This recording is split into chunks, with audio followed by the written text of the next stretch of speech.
दोस्तों आज का हमारा टॉपिक है हृदय ध्वनि। अब हम दोस्तों आज बात करेंगे हृदय की ध्वनि के बारे में। हृदय ध्वनि मतलब कि जो दोस्तों हमारा हृदय है वह किस प्रकार से, जैसे कि हमारा जो ध्वनि ध्वनि हार्ट ध्वनि इसको कहते हैं, हार्ट ध्वनि है कि हार्ट साउंड इसके बारे में हम बात करेंगे दोस्तों। जैसे कि हमारा जो पिछला वीडियो था दोस्तों वह पूरा का पूरा हृदय के बारे में था। अब उसमें क्या है कि दोस्तों जैसे हमने बताया था कि जो लंग्स से हमारा जो है हृदय में जाती है जो ब्लड हमारी, और उसके बाद जो है कोशिका में जाती है, कोशिका से फिर से हमारा जो है हृदय में आती है, और इसके बाद जो हमारा जो CO2 युक्त होता है वह लंग्स में जा करके वह वायुमंडल में चला जाता है। तो दोस्तों जो हमारा जो फर्स्ट वीडियो है उसको ज़रूर देखें दोस्तों। जो इसके पहले हमारा जो वीडियो बनाया गया था दोस्तों, उससे इसकी उसी के बाद हमारा जो ये वीडियो है वह आपको ज़्यादा समझ में आएगा। क्योंकि क्या है कि दोस्तों जैसे कि अपन जो का से ज्ञान तक जब हम हमसे नहीं बनेगा दोस्तों हमारे से, तो वो है हमें आगे जाके शब्दों को हम नहीं पढ़ सकते हैं। उसी प्रकार से दोस्तों एक वीडियो दूसरे वीडियो से रिलेटेड होते हैं। तो जो दोस्तों हमारा है आज का टॉपिक हृदय ध्वनि या फिर हार्ट साउंड। अब क्या होता है दोस्तों कि जैसा जो हमारा हृदय है वह धक धक करता है। जैसे दोस्तों आप खुद देख सकते हैं, इमेज कर सकते हैं दोस्तों कि जो हमारा हृदय है वह धक धक करता है।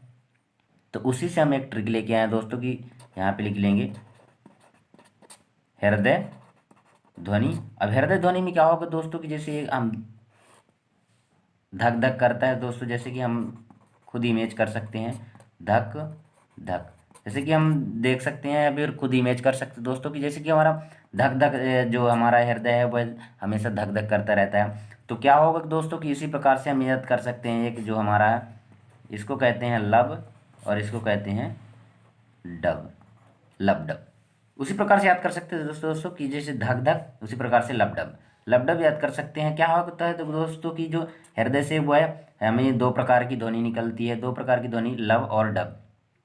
एक्चुअली में क्या होता है दोस्तों कि जो है हमारे हृदय से तीन प्रकार की ध्वनि निकलती है। लेकिन क्या होता है दोस्तों कि जो एक जो हमारी ध्वनि होती है वह ध्वनि जो है वह सुनाई हमें नहीं देती है, और जो हमारा लब डब है ये ध्वनि जो है हमें सुनाई देते हैं। इस प्रकार से हम जैसे कि अभी जो हमारा महत्वपूर्ण क्वेश्चन जो आता है दोस्तों वो आता है कि जैसे कि इंपॉर्टेंट क्वेश्चन में इसमें पूछता है कि हृदय की ध्वनि जो है वह कौन सी है, तो उसको हम कह सकते हैं लब डब। इस प्रकार से हम याद कर सकते हैं। अब जो रियली होता है दोस्तों कि जैसे कि हम इसे याद क्यों आता है और कहाँ से आता है दोस्तों, तो पहले हम एक एक देख लेंगे दोस्तों कि जैसे कि इसका जो हमारा जो टॉपिक है उसमें हमने जैसे हमारा पिछला वीडियो था दोस्तों, तो जिसमें हम पिछला वीडियो एक बार ज़रूर देखें दोस्तों।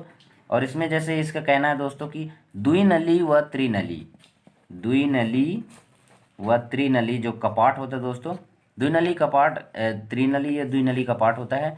इन दोनों के खुलने या बंद होने के कारण, खुलने बंद होने के कारण जो आवाज़ आता है दोस्तों, साउंड आता है दोस्तों, वो हृदय ध्वनि मतलब उसे कहते हैं। तो द्विनलीय कपाट त्रिनली कपाट जो है इसका जो खुलता है और बंद होता है, जैसे कि हमने बताया था कि इसमें दो नली और इसमें त्रिनली, उसको हम पिछला जो है हमारा जो इमेज है उसमें आप देख सकते हैं, वीडियो देख सकते हैं। और जो इसमें जैसे कि द्विनली त्रिनली का पार्ट में है तो वो इस प्रकार से हृदय ध्वनि आता है। अब हम देखेंगे दोस्तों कि जैसे कि ये हमारा कुछ इस प्रकार से हृदय हो गया। इस चित्र में जैसे दोस्तों हमने जैसे पिछले वीडियो में जो हमने पूरा एक पूरा बताया था कि जो हमारा यहाँ पे फेफड़ा हो गया दोस्तों, लंग्स हो गया, और इसके बाद जो हृदय हो गया, ठीक है ना। तो ये जो बायां आलिंद है ये पूरा जो ऊपर का भाग है आलिंद कहलाता है, ये निलय कहलाता है, ये दायां आलिंद है बायां आलिंद, और ये दायां निलय बायां निलय। तो क्या होता है दोस्तों कि जैसे दायां आलिंद है ये बायां आलिंद है, बायां आलिंद और बायां निलय, बायां आलिंद और बायां निलय के जो बीच है वह द्विनली का पार्ट होता है। ये द्विनली का पार्ट है दोस्तों, जैसे कि हमें भी अभी हमें हमने देखा था कि द्विनली और त्रिनली का पार्ट के बीच जो खुलता बंद बंद होता है दोस्तों, तो उससे जो हृदय साउंड निकलती है, ठीक है दोस्तों। तो उस प्रकार से ये हमारा जो यहाँ पे हो गया त्रिनली का पार्ट।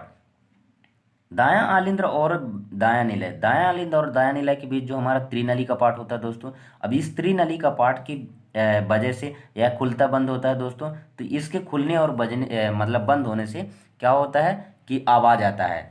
अब जब खुलता है और बंद होता है तो उसके कारण आवाज़ आएगा, तो वो क्या कहलाता है, लब डब कहलाता है। उसे कहते हैं हम हृदय ध्वनि या हार्ट साउंड। अब हम आगे देखेंगे दोस्तों कि जैसे इसमें जो हमारा चक्र चलता है, तो हृदय में किस प्रकार से चक्र चलते हैं, उस चक्र को क्या कहते हैं दोस्तों, उसके बारे में हम बात करेंगे।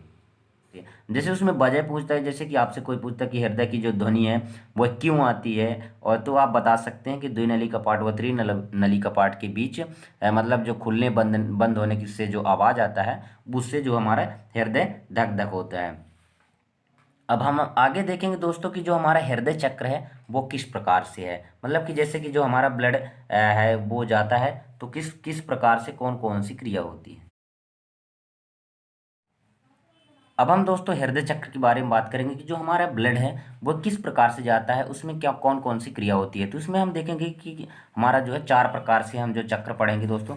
तो हमारा जो पहला है दोस्तों आर्टेरियल साइस्टोल। आर्टेरियल साइस्टोल में क्या होता है दोस्तों, इसका जो हिंदी है इसमें हम देख लेंगे कि इसको कहते हैं दोस्तों आलिंदी संकुचन। आलिंदी संकुचन क्या होता है दोस्तों कि जैसे जो हमारा हृदय है दोस्तों, तो वह एक बार जैसे कि हमारा जो मान लीजिए कि हृदय है, ठीक है ना, अब वो एक बार संकुचित होता है, मतलब कि अंदर की तरफ जाता है, इसके बाद फिर से बाहर जाता है दोस्तों, मतलब फैलता है, तो क्या होता है कि संकुचन। तो आर्टियल साइस्टोल क्या हो गया दोस्तों, आलिंदी संकुचन, एक बार ये क्रिया होती है। दूसरा हम देख लेते हैं दोस्तों कि दूसरा जो होता है atrial atrial diastole. Atrial diastole atrial diastole में क्या होता है दोस्तों कि इसमें क्या होता है कि आलिंद का जो फिर से मतलब कि सामान्य होना, ठीक है ना, आलिंद का आलिंद का सामान्य होना। अब क्या होगा दोस्तों कि जैसे एक बार यहाँ पे हमने देखा आर्टियल साइस्टोल, इसका जो विपरीत है, जस्ट विपरीत है, वो क्या होता है, इसमें आलिंदी जो संकुचन जो आलिंद आता है वह अंदर की ओर जाता है, और इसमें क्या होता है कि दोस्तों फिर से वह समान हो जाता है, या फिर मतलब कि उसका फैलना फैलना भी कह सकते हैं। तो जो हमारा जैसे कि हमने बताया था दोस्तों कि जैसे आलिंद हो गया, तो आलिंद क्या होगा कि जैसे संकुचित हो चुका है तो उसका जो बाहर की ओर फैलना, बाहर की ओर जो फैलना है दोस्तों वो कहलाता है आलिंद का समान होना, या फिर बाहर की ओर फैलना, ठीक है ना, तो वो क्या होगा, सेकंड होगा। अब थर्ड हम देख लेंगे दोस्तों कि जैसे कि हमने अभी आलिंद के बारे में बात कर ली है, अब क्या होगा हमारा जो तीसरा होगा वह निलय होगा। निलय भी जैसे कि दोस्तों एक बार संकुचित होगा एक बार फैलेगा, तो इसमें जो क्रिया होगी निलय को क्या कहते हैं दोस्तों, वेंट्रिकल वेंट्रिकल कहते हैं, वेंट्रिकल साइस्टोल उसी प्रकार से है। अब इसको कहेंगे कहेंगे दोस्तों कि इसको कहेंगे निलयी संकुचन। निलयी संकुचन इसको याद कर सकते दोस्तों कि जैसे कि एक बार हमारा जो है आलिंद जो संकुचित होता है इसके बाद जो है वह समान हो जाता है, उसी प्रकार से जो हमारा निलय है एक बार संकुचित होगा दोस्तों तो इसको कहेंगे वेंट्रिकल साइस्टोल। और जो हमारा फोर्थ है दोस्तों, फोर्थ हमारा है वेंट्रिकल डायस्टोल। वेंट्रिकल डायस्टोल में क्या होगा दोस्तों कि वही फिर से जो निलय है वह अपने सामान्य अवस्था में आएगा। निलय का सामान्य होना, निलय का सामान्य होना, इस प्रकार से जो है ये चारों क्रिया होती है। और फर्स्ट जैसे एक बार फिर से हम देख लेंगे आलिंदी संकुचन, जैसे आलिंद संकुचित हुआ फिर आलिंद का जो है वह सामान्य हुआ, उसी प्रकार से जो निलय है, निलय जो है वह संकुचन हुआ और उसके बाद जो है उसका सामान्य हुआ, मतलब कि जो है वह पुनः अपनी स्थिति में आया। जैसे यहाँ पे हमने जैसे बताया दोस्तों कि जो है हमारा हृदय हो गया, चार कोष्ठ ले लेते हैं। चार कोष्ठ में जैसे हम हमारा जो पिछला वीडियो दोस्तों उसमें पूरा का पूरा हृदय बताया गया है, तो आप उसमें पूरा पूरा वीडियो देखिए और आप समझ सकते हैं। एक बार फिर से मैं रिवीजन करा देता हूँ दोस्तों कि जैसे कि इसमें हमने बताया था कि ये हमारे चार, तो ये हमारे जो ऊपर के दोनों भाग है वो क्या कहलाते हैं, आलिंद कहलाते हैं, और जो नीचे के दोनों भाग है वो निलय कहलाते हैं। दायां आलिंद दायां निलय, दायां आलिंद और बायां आलिंद, और ये कहलाता है दायां निलय और ये बायां निलय, ये निलय कहलाता है। और ऊपर के जो भाग हैं वो आलिंद कहलाते हैं। अब क्या होता है दोस्तों कि जैसे ये दोनों संकुचित होते हैं, दोनों संकुचित होते हैं, मतलब दायां और बायां आलिंद जो है, तो आलिंदी संकुचन हो गया आलिंदी, और जो आलिंदी आलिंद का जो समान होना है वह पुनः अपनी स्थिति में आना दोस्तों संकुचित के बाद। उसी प्रकार से जो निलय है, ये दोनों जो निलय हैं दाएं बाएं, उनका एक बार संकुचन होता है और एक बार क्या होता है दोस्तों कि वह सामान्य स्थिति में आते हैं। इस प्रकार से ये जो चक्र है वो चार चार प्रकार से इसमें जो क्रियाएं होती है वो चलती है। अब क्या होता है दोस्तों कि जैसे एक चक्र को पूरा करने में, एक चक्र को जो पूरा करने में दोस्तों उसको कितना टाइम लगता है, ये वेरी इंपॉर्टेंट क्वेश्चन है दोस्तों। जैसे इसमें क्वेश्चन आता है दोस्तों कि जो एक हृदय है, एक हृदय चक्र, एक हृदय चक्र को दोस्तों पूरा करने में कितना समय लगता है दोस्तों, पूरा करने में लगा हुआ समय, वेरी इंपॉर्टेंट क्वेश्चन है दोस्तों, इसको आप ध्यान में रखेंगे। क्या होता है, 0.8 सेकंड होता है।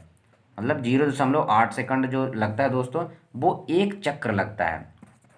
इसका जो समय हो गया दोस्तों, वो लगता है 0.8 सेकंड। वेरी इंपॉर्टेंट क्वेश्चन दोस्तों, यह जो परीक्षाओं में है, एग्जाम में वो पूछा जाता है। खास करके जो इसमें जैसे आते हैं दोस्तों कि जैसे कि हमारा जो रेलवे हो गया, एसएससी हो गया दोस्तों, बैंकिंग हुआ है, इसमें जो आते हैं वो बायो के जैसे क्वेश्चन आते हैं, तो ये क्वेश्चन इसी प्रकार से पूछा जाता है।